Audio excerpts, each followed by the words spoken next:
l'a tous entendu, ce fameux D1 LinkedIn. Ah non, jamais. Oui, c'est presque un réflexe parfois. Exactement. C'est la réaction type de pas mal de dirigeants, ou même d'équipes, quand on leur suggère d'aller sur cette plateforme pro. Et pour les consultants, les gens du marketing, c'est souvent source de frustration. Et justement, notre discussion aujourd'hui, elle porte là-dessus. Comment on fait pour dépasser ces blocages? On va s'appuyer sur les conseils très concrets d'Harry Massoudi. Tout à fait. Il a écrit spécifiquement pour ceux qui doivent convaincre un client ou un supérieur de l'intérêt de prendre la parole sur LinkedIn. Oui, la base, c'est un de ses articles, très pratique d'ailleurs. Harry Massoudi, il décortique 24 objections typiques. Et pour chacune, il donne des parades, des arguments. C'est même illustré avec un dialogue fictif, sympa, entre un consultant et une DG un peu sceptique. Clint et Cindy, c'est ça. Voilà. Le but, c'est vraiment de transformer cette méfiance initiale en, pourquoi pas, une vraie adhésion. Ok, donc notre objectif ici, c'est un peu d'extraire le meilleur de cette approche, voir comment ces objections peuvent devenir des points de discussion constructifs.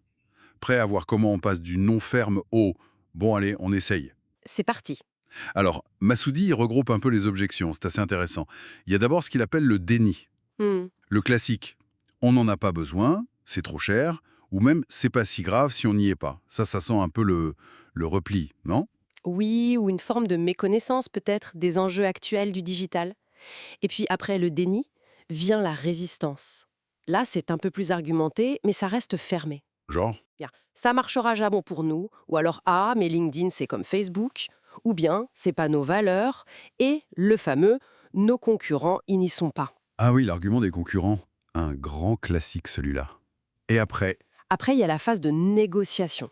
Là, on sent qu'il y a peut-être une petite ouverture, mais avec des conditions. ok, du genre? Mes équipes ne vont jamais suivre, on n'a pas le temps, pas le budget, notre secteur c'est différent, ou on n'a pas les compétences pour ça. On voit bien la gradation, hein. Oui, oui, on voit l'escalade. Exactement. Et face à tout ça, Massoudi y propose toute une série de réponses assez fines, je trouve. Un de ses angles préférés, c'est les chiffres, les données factuelles. Ah oui. Oui. Rappelez par exemple que les boîtes qui sont actives sur LinkedIn, elles peuvent générer jusqu'à 5 fois plus de leads B2B. Mhm. Ou que près de 9 dirigeants sur 10 l'utilisent pour recruter. Ça pose un cadre. Ça rend les choses concrètes. Mais est-ce que des chiffres comme ça, un peu généraux, ça parle vraiment à tout le monde? J'imagine un artisan, une petite PME très spécifique? C'est une bonne question. Et Massoudi insiste sur l'adaptation, bien sûr. Mais même pour ces cas-là, tu vois, l'argument des concurrents peut faire mouche. Ah oui.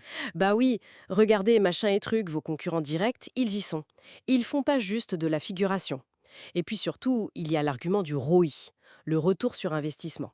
Et là, il attaque l'objection du coût de manière assez directe. C'est-à-dire, comment il répond à un gouffre financier? Mais en rappelant que la plateforme, elle est gratuite en grande partie, Ah oui, c'est vrai. et que même l'option payante, le compte premium, ça coûte souvent moins cher qu'un seul repas d'affaires. Voilà. Présenté comme ça, tout de suite, la perception change. C'est plus une dépense, c'est un investissement minime. C'est moins une question de coût que de temps, bien investi. Pas mal, ça. Et pour la comparaison avec Facebook, c'est vrai que beaucoup font cet amalgame. Ah oui, celle-là, elle est tenace. Là, il utilise une analogie qui est assez parlante, je trouve. Comparer LinkedIn à Facebook, c'est comme comparer le Figaro à Voici. Bon, ça remet les choses à leur place, sur le terrain professionnel. Ok, ça clarifie. Et il insiste aussi beaucoup sur le fait de valoriser ce qui existe déjà dans l'entreprise. L'expertise métier, les valeurs, tout ça, ce sont justement des atouts géniaux pour LinkedIn.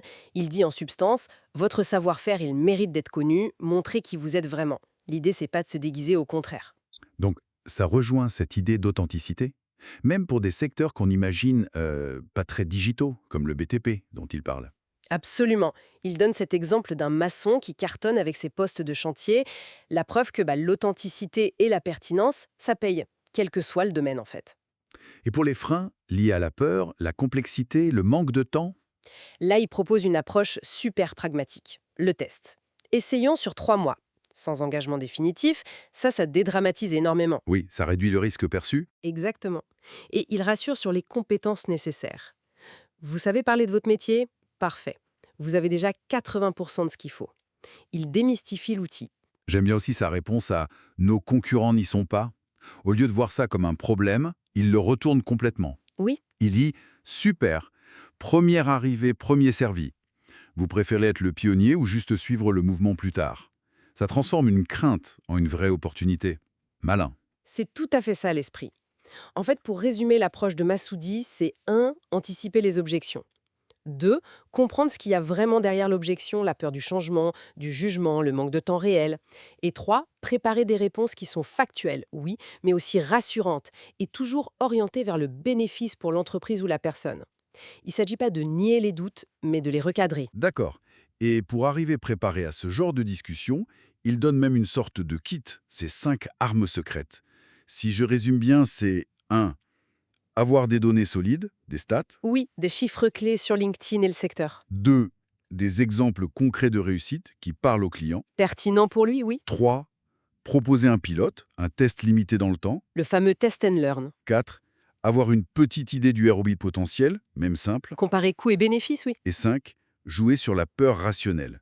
Montrer ce que font les concurrents. Voilà, une excellente checklist pour couvrir le côté rationnel. C'est clair. Mais pour aller peut-être un peu plus loin, on pourrait se demander, au-delà de toutes ces objections de surface qu'il liste, quelle est parfois la croyance vraiment fondamentale, cette petite voix intérieure qui bloque un décideur face à l'idée de s'exposer, même professionnellement?